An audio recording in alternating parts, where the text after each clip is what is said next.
Part 5 पादप जल संबंध, उसके अंदर अपन ने 2 क्रियाएं देख ली थी, कौन कौन सी, विसरण और ये पारगम्यता।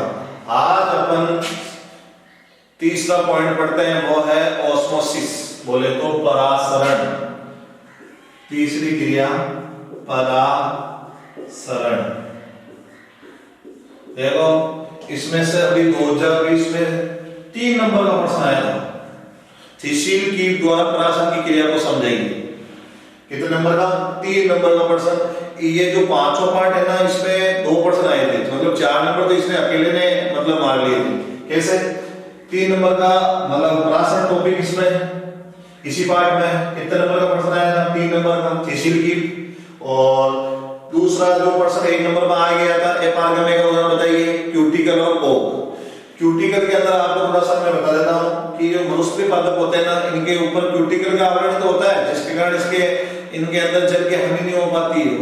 जल की हानि नहीं होने के कारण ये मनुष्य में आसानी से जीवित रह पाते हैं। यह भी एक प्रकार का अनुकूलन है। और इसी के आगे अपन देखते हैं तो परासरण और विसरण में मैंने बताया था कि अर्धपारगम्य झिल्ली से अगर अधिक सांद्रता से कम सांद्रता की ओर कोई पदार्थ गमन करते हैं तो वो क्रिया कहलाती है परासरण। और इसको अपन एक उदाहरण द्वारा समझते हैं। जैसे कि एक बर्तन है और इसमें कोशिका,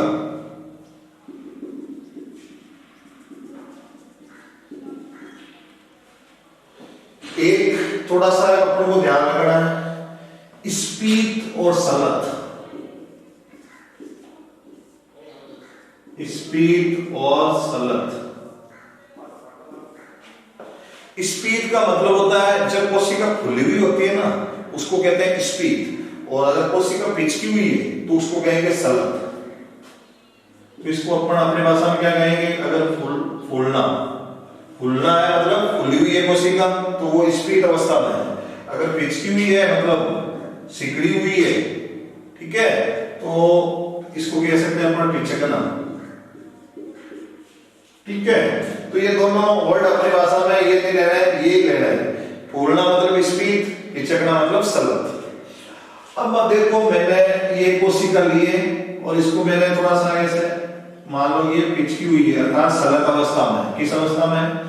और इसके मैंने इसको किस में डाल दिया? विलाई के अंदर डाल दिया। विलाई बोले तो शुद्ध जल। ठीक है, अब जो ये विलाई के अणु है ना, अब देखो कोशिका के अंदर पानी है कम और बाहर है ज्यादा। ठीक है, कोशिका के अंदर पानी क्या है? कम, और बाहर क्या है? ज्यादा। तो पदार्थ के अणु स्वतः ही बाहर से अंदर की ओर गति करेंगे, अर्थात विलायक है जो बाहर से अंदर की ओर गतिशील हो जाएगा, जिसके कारण धीरे धीरे कोशिका क्या होने लगेगी? स्पीत होने लगेगी। क्यों? क्योंकि जल के अणु बाहर से कहां जा रहे हैं? अंदर की ओर जा रहे हैं। और अंदर की ओर जा रहे हैं तो कोशिका किस पहले किस अवस्था में थी? सलत अवस्था में थी, और सलत अवस्था से किस अवस्था में आ रही? स्पीत अवस्था में आ रही। और ये अब एक बात गौर फरमाने की है कि ये जो जल के अणु है ना, कोशिका के अंदर तो जा रहे हैं, लेकिन ये किसमें से होकर जा रहे हैं? कोशिका झिल्ली में से होकर जा रहे हैं, सेल मेम्ब्रेन। कोशिका झिल्ली से होते हुए प्रवेश कर रहे हैं। एक परत है, पतली परत, उसमें से होकर जा रहा है। तो इससे कारण यहाँ पर कौन सी क्रिया हो रही है? परासरण हो रही है। कौन सी हो रही है? परासरण हो रही है। कोशिका झिल्ली अर्धपारगम्य झिल्ली का कार्य कर रही है, और अपन ने वहां अर्धपारगम्य झिल्ली का उदाहरण भी देखा था कि भाई ये है जो अर्धपारगम्य सेल में परमेबियल का उदाहरण है, जो विलायक के अणु को तो आसानी से जाने देती है लेकिन विलेय के अणु को जाने नहीं देती। तो अपन आप बताओ यहाँ पर कौन सी क्रिया हो रही है? परासरण हो रहा है सर। क्या हो रहा है? परासरण। क्यों? क्योंकि जो विलायक बोले तो जल, देखो इसमें कंफ्यूजन नहीं करना आपको। विलायक या जल। थोड़ा सा विलायक बोले ना थोड़ा सा अच्छा लगता है कि विलायक के अणु हैं जो अपनी अधिक सांद्रता से कम सांद्रता की ओर अर्धपारगम्य झिल्ली से होकर जा रहे हैं, तो वो क्रिया गारंटेड होगी परासरण। क्या होगी?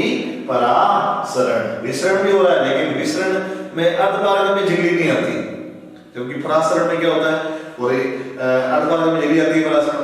तो ये जीवित कोशिका में होता है ये कौन? परासरण। ठीक है। और अपन किशमिश वगैरह उनमें भी जो फूलना है वो भी एक प्रकार का मतलब परासरण ही है। ज्यादातर जीवित कोशिकाओं में परासरण की क्रिया होती रहती है।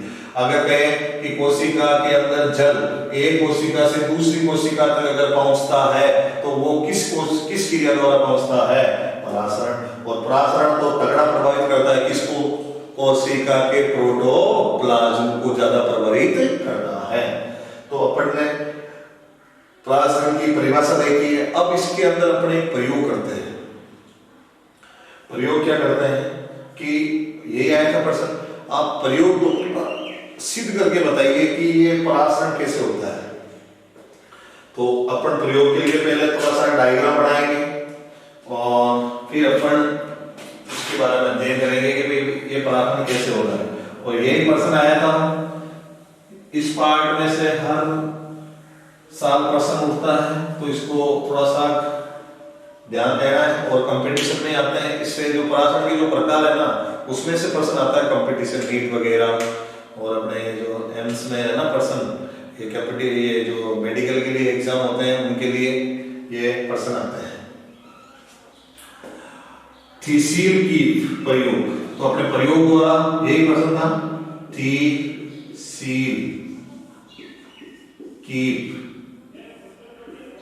थिसील कीप द्वारा परासरण, थिसील कीप द्वारा परासरण की क्रिया को क्या करिए? समझेंगे। ठीक है। अब देखो अपन दो लेते हैं, थिसील कीप लेते हैं,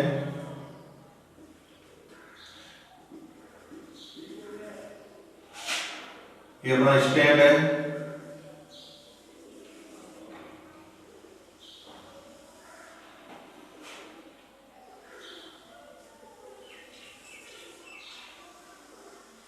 क्योंकि इसी स्टैंड के ऊपर अपन वो थिसील कीप उल्टा लटकाएंगे। ठीक है, ये स्टैंड ले लिया। अब इसके अंदर थिसील कीप बनाते हैं ना, थिसील कीप बनाने के बाद थोड़ा सा ऊपर लेते हैं, नहीं तो आएगा नहीं इसके अंदर।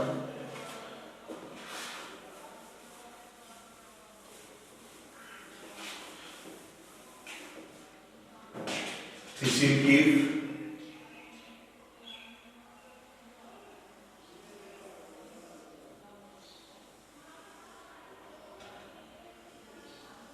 सबसे पहले अपन स्टैंड बनाएंगे, क्योंकि स्टैंड पर ही थिसील कीप लटकाएंगे ना, इसीलिए अपन सबसे पहले ये स्टैंड बनाते हैं।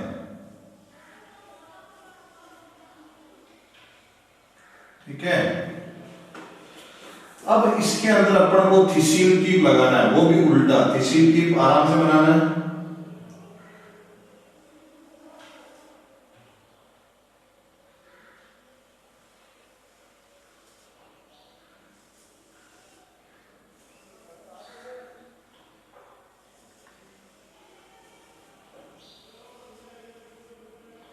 ठीक है, ये अपना बन गया थिसील कीप।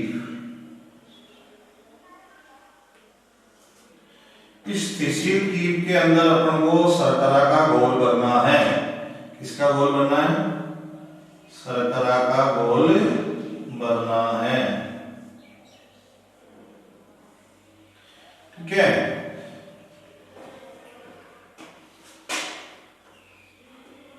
शर्करा का घोल बनना है, लेकिन ध्यान रखना है इसको चिन्हित करना है। चिन्हित करने से अपन को पता चलेगा कि भाई परासरण हो रहा है नहीं हो रहा है। जैसे मैंने यहां तक भर दिया इसको,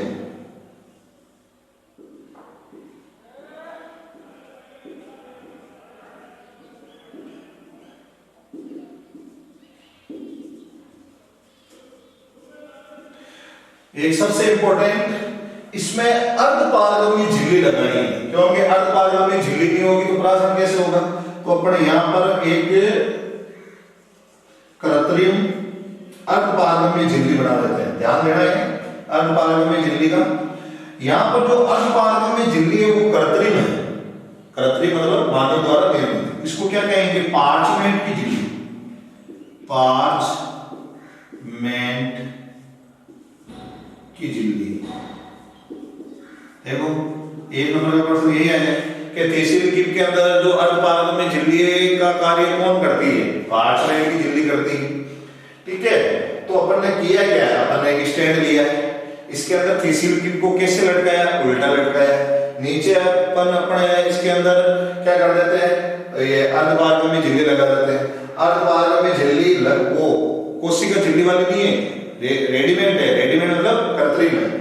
अब इसके अंदर अपने एक बीकर, इस पूरे के पूरे मतलब इस सिस्टम को पूरे को किसमें रखेंगे, बीकर में रखेंगे, तभी तो अपने प्रश्न होगा।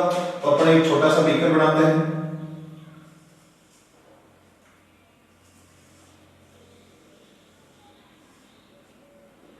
ये हो गया बीकर। अब इस बीकर के अंदर अपन को शुद्ध पानी लेना, बिल्कुल भी उसके अंदर विलायक नहीं होना चाहिए, नहीं सॉरी विलय नहीं होना चाहिए, बिल्कुल शुद्ध विलायक लेना है अपन को। शुद्ध विलायक लेने से अपनी परासन की क्रिया आसानी से और कम समय में होगी।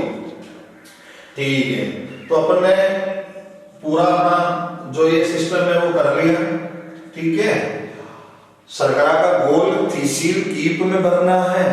नीचे कौन सी झिल्ली लगानी है, पार्चमेंट की झिल्ली। इसको किसमें रख देना है कि शुद्ध जल से भरे हुए बीकर में डाल देना है। ठीक है, और शर्करा के जो घोल है उसको पिन कर लेना है। ठीक है, या चिन्ह किसी मार्कर या किसी से चिन्ह कर लेंगे, जिससे अपन को पता चलेगा भाई यहाँ पर अपन ने यहाँ तक अपने को शर्करा का घोल भरा है। अब ये डायग्राम बना रहा था अपने इसमें बोर्ड के पेपर में जो प्रश्न आया था उसमें, इसी के अपोजिट अपन एक चित्र और बनाते हैं। ठीक है, वही तहसील कीप,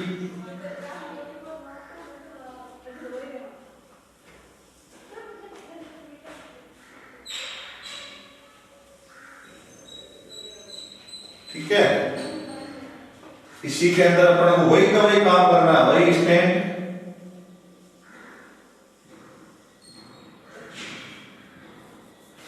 स्टैंड बनाना है।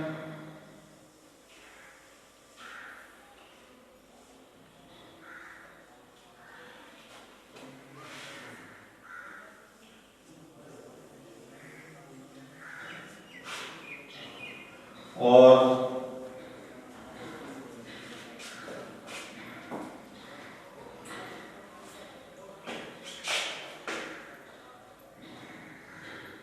तहसील कीप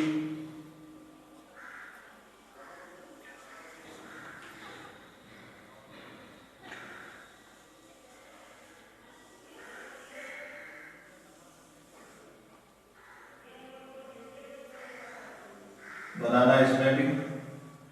और अर्धपारगम्य झिल्ली जो कि अपने पार्चमेंट झिल्ली थी उसको लगा देना है। और इस तहसील कीप को उल्टा बनाना इसको भी। ठीक है, और इसको अभी अपने स्टैंड से अटैचमेंट कर देंगे। ठीक है,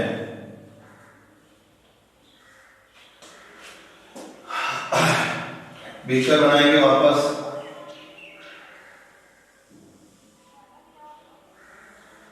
बीकर के अंदर कौन सा, शुद्ध पानी, शुद्ध पानी बोले तो विलायक,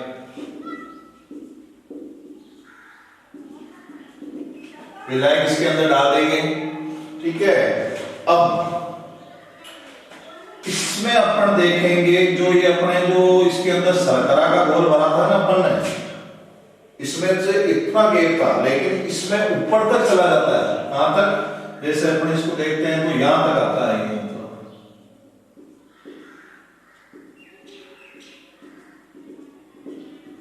इसको पूरा प्रदर्शित करना है, आपको प्रदर्शित करना है। और यहां पर लिखना भी है कि प्रयोग के प्रारंभ में, प्रयोग के प्रारंभ में शर्करा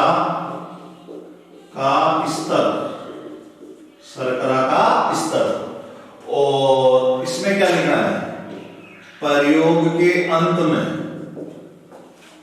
प्रयोग के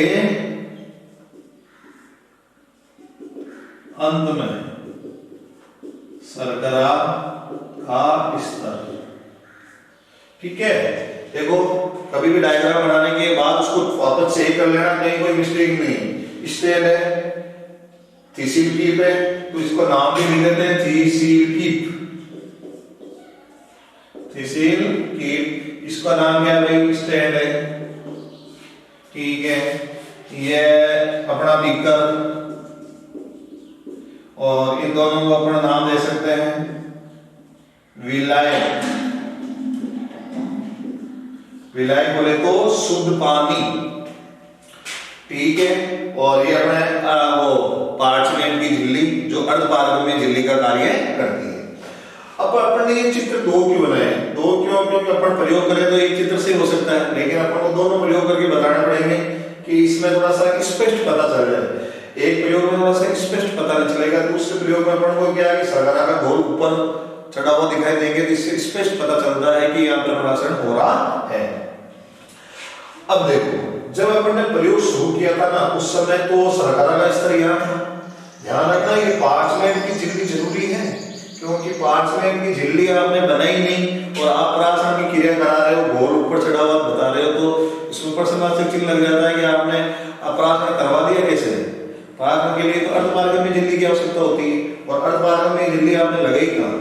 तो थोड़ा सा ध्यान रखना, पार्चमेंट की झिल्ली बनाना अति आवश्यक है, और उसके अंदर पूरा बीकर भी बताना है कि भाई अपना बीकर है और यहाँ से पानी अंदर की ओर जा रहा है।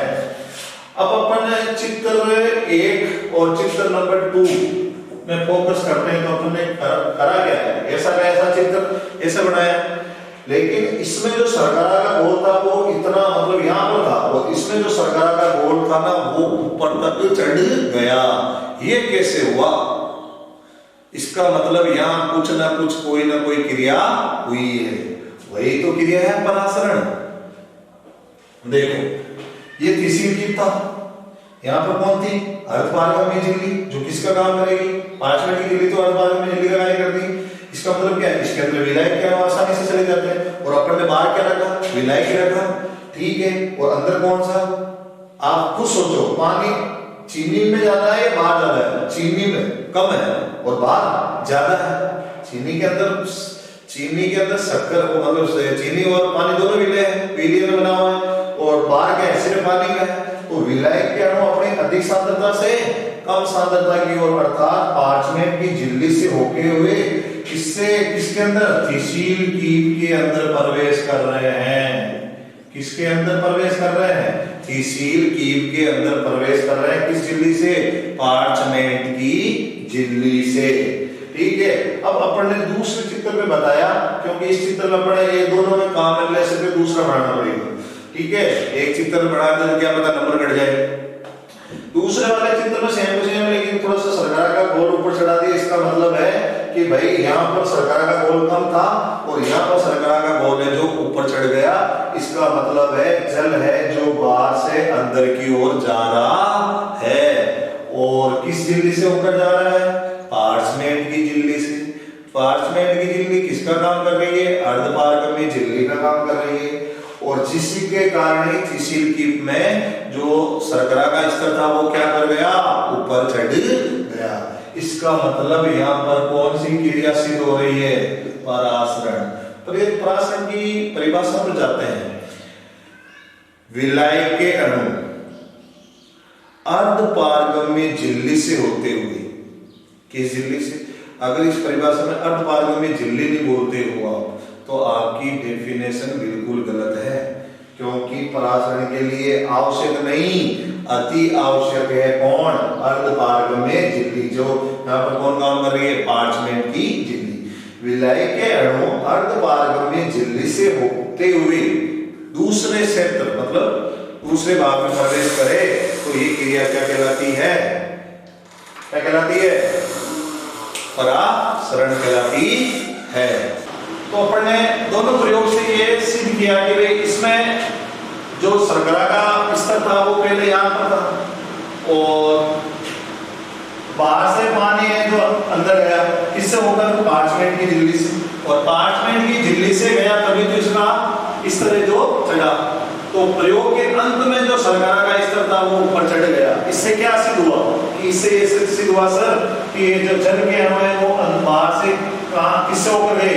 पार्चमेंट की झिल्ली से अंदर गए, इसीलिए इस घोल का स्तर ऊपर चढ़ गया। ठीक है, तो अपन ने ये बता दिया कि थिसिन कीप द्वारा परासरण की क्रिया कैसे होती है। और प्रश्न में ये लिखा हुआ था कि थिसिन कीप का चित्र बनाते हुए इस क्रिया को समझाइए कि परासरण की क्रिया कैसे होती है। ठीक है, अब अपन इससे आगे बढ़ते हैं तो इससे पता चलता है कि परासरण मतलब पानी बाहर से अंदर ही जाता है या कभी बाहर अंदर से बाहर भी निकाल सकते हैं क्या? निकाल सकते हैं। ठीक है, तो अपन आगे लेते हैं इसके।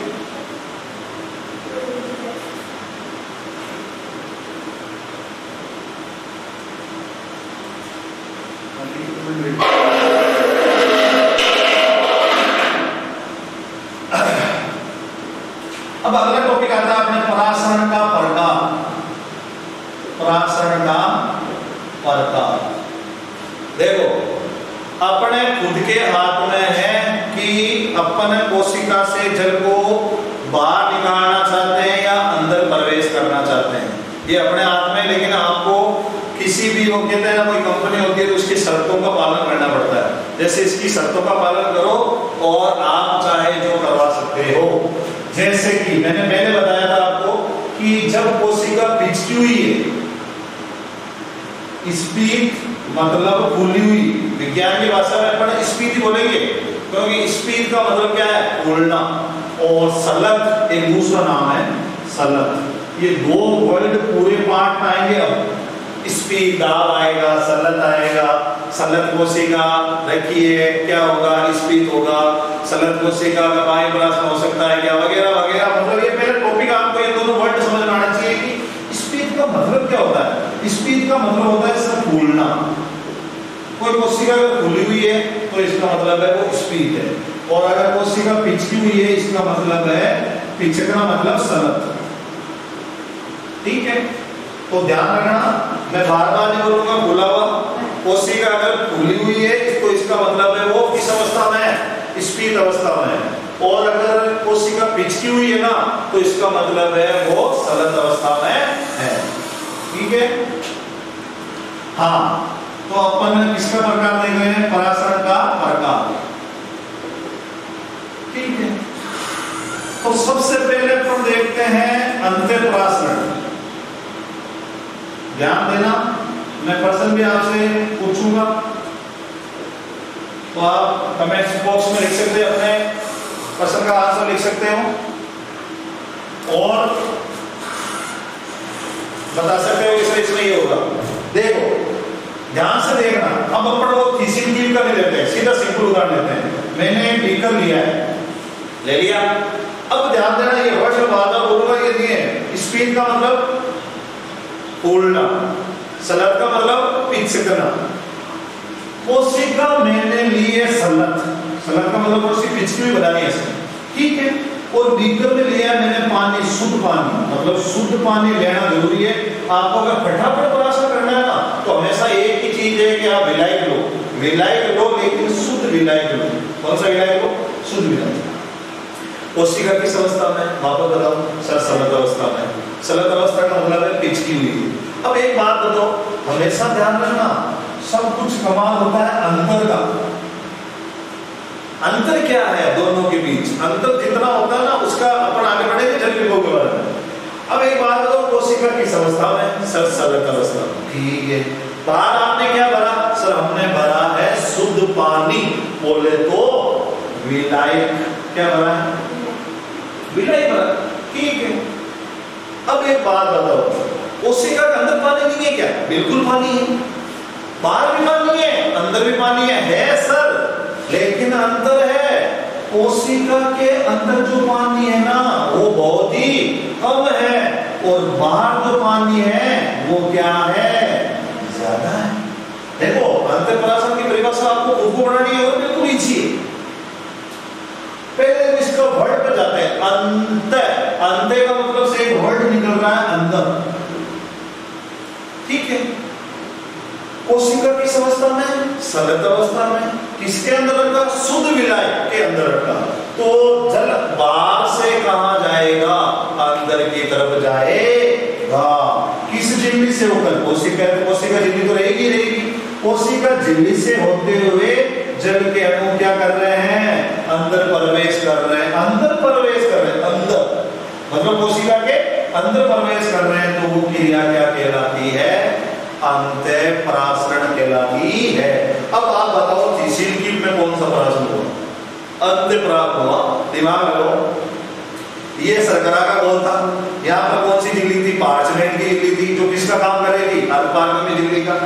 और बाहर कौन सा विलायक था? शुद्ध विलायक। और विलायक के अणु, शुद्ध विलायक के अणु थे। बाहर से अंदर की ओर जा रहे हैं। अंदर की ओर जा रहे हैं क्या? जा रहे हैं। मान लो ये कोशिका है, ये क्या है? कोशिका है। और ये कौन है? झिल्ली है। इसमें से चल के अंदर जा रहे हैं, अंदर जा रहे हैं। तो यहाँ पर कौन सी परासरण हुआ? थिसील कीट में अंतःपरासरण हुआ। ठीक है। अब ध्यान रखो, इससे पहले एक छोटा इसी बात में बता देता हूँ, 3 विलियन भी तो होते हैं ना, इसका भी तो बहुत सारा महत्व होता है। और कंपटीशन में इसके घुमा के प्रश्न आते हैं कि किसी कोशिका को इस विलियन में रखा, बताओ क्या होगा? उस विलियन में रखा क्या होगा? एक टॉपिक के लास्ट प्रकार है, फिर उसके बाद ये टॉपिक खत्म है। 4-5 मिनट का और टॉपिक है। जैसे मैं थोड़ा सा आगे भी क्लियर कर देता हूँ, इससे क्या वो विलियन समझ में आ जाएगा। ठीक है। जैसे प्लाज्मा के कितने प्रकार हो गए? सब 3 प्रकार हो गए। सब अंतःपरासरण, ठीक है सब। दूसरे बहिःपरासरण, बहिःपरासरण, ठीक है। तीसरा हो गया सर संपरासरण, संपरासरण, ठीक। अब आपको विलियन भी कहने होंगे 3 कौन कौन से? अल्पपरासरी, अल्पपरासरी। दूसरा कौन सा? अतिपरासरी, अतिपरासरी। और इसमें क्या होगा? संपरासरी, संपरासरी। ध्यान से समझना, लाइफ टाइम याद रहेगा। अल्प मतलब कम, अति इनको थोड़ा सा ब्रेक दे दो, इनको कोई इतना नहीं, इसमें सीधी सिंपल बात है, इसमें थोड़ा लॉजिक रहेगा। अल्पपरासरी, अल्पपरासरी विलियन की परिभाषा क्या होती है? ऐसा विलियन, कैसा विलियन? ऐसा विलियन जिसकी सांद्रता कोशिका के रस, कोशिका के रस की सांद्रता से अल्प है तो गारंटेड क्या आएगा? कम। वापस, ऐसा विलियन जिसकी सांद्रता कोशिका के अंदर भी तो है विलियन, उसकी सांद्रता से क्या हो? कम हो, तब तो विलियन है अल्पपरासरी। और अगर ये सेम टू सेम लाइन आएगी, अगर ये विलियन की सांद्रता कोशिका रस की सांद्रता से क्या हो? अति मतलब अधिक हो, तो वो विलियन क्या कहलाएगा? अतिपरासरी। और दोनों बराबर है तो विलियन क्या बन गया?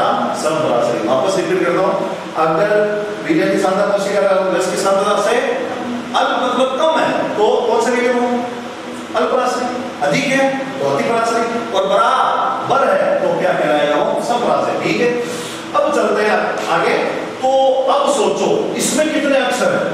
एक थोड़ा सा आपको कैसे याद रहता है? हमको तो याद नहीं रहता है, आपको तो याद रखना है। एक छोटी सी ट्रिक्स है, इसमें 2.5 अक्षर आ रहे हैं, 1 आधा और 1 कितने हुए? 2.5। और इसमें देखो कितना आ रहा है? परासरण तो इसमें भी है, इसमें भी, इसमें भी, इसमें भी।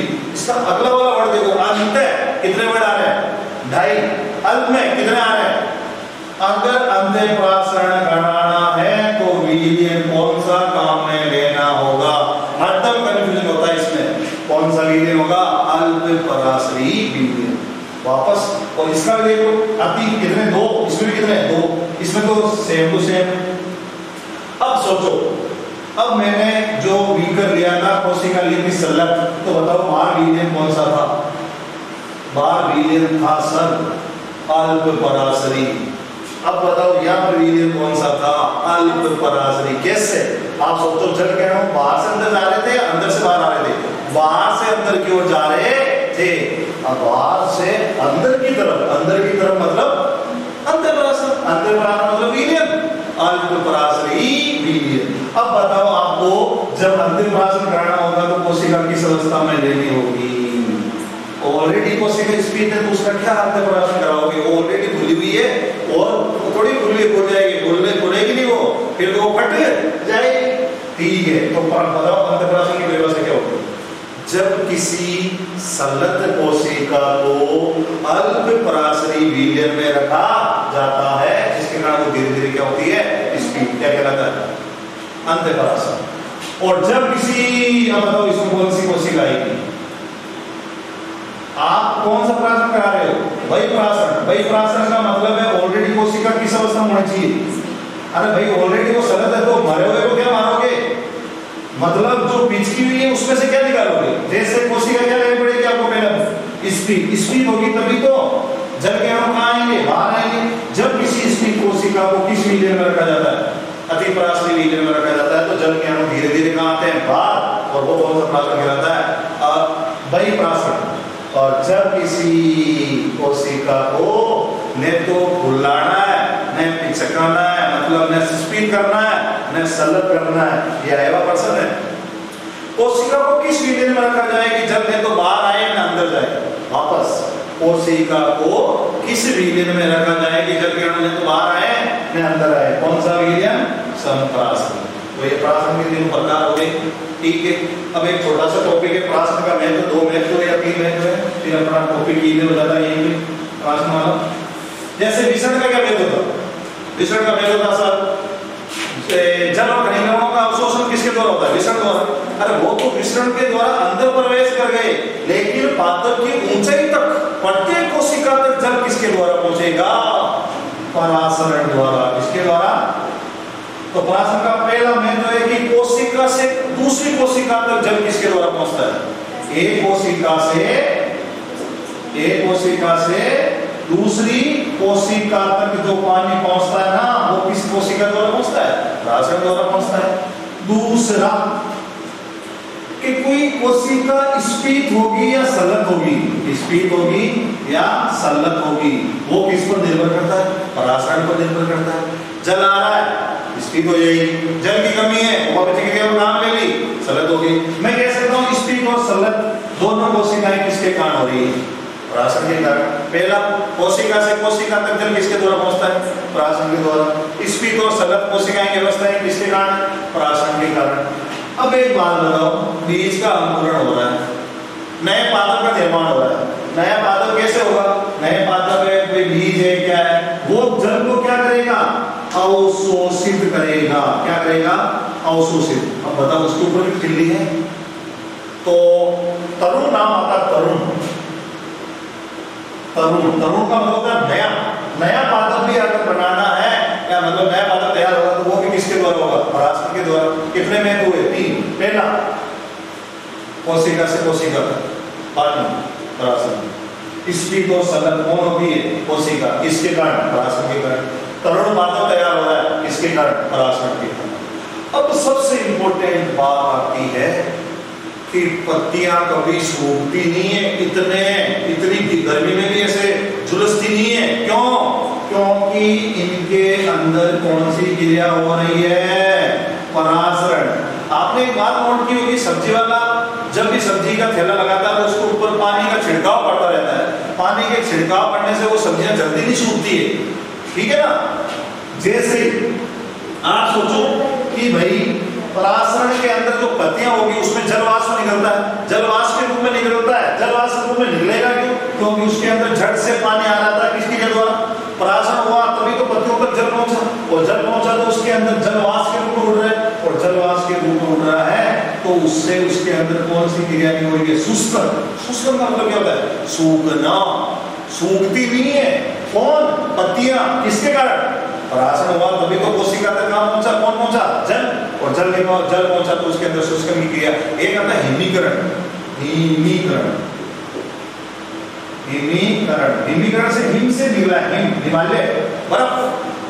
पत्तियां जमती नहीं है, अर्थात उसके अंदर पानी का मतलब जमाव नहीं रहता है। किसके कारण? पराशर के कारण। क्योंकि पराशर कारण पानी आता रहता है और उड़ता रहता है। तो सीधा सिंपल बोलना अपन को, शुष्कन और हिमीकरण में सहायता करता है, बचाता है। कौन?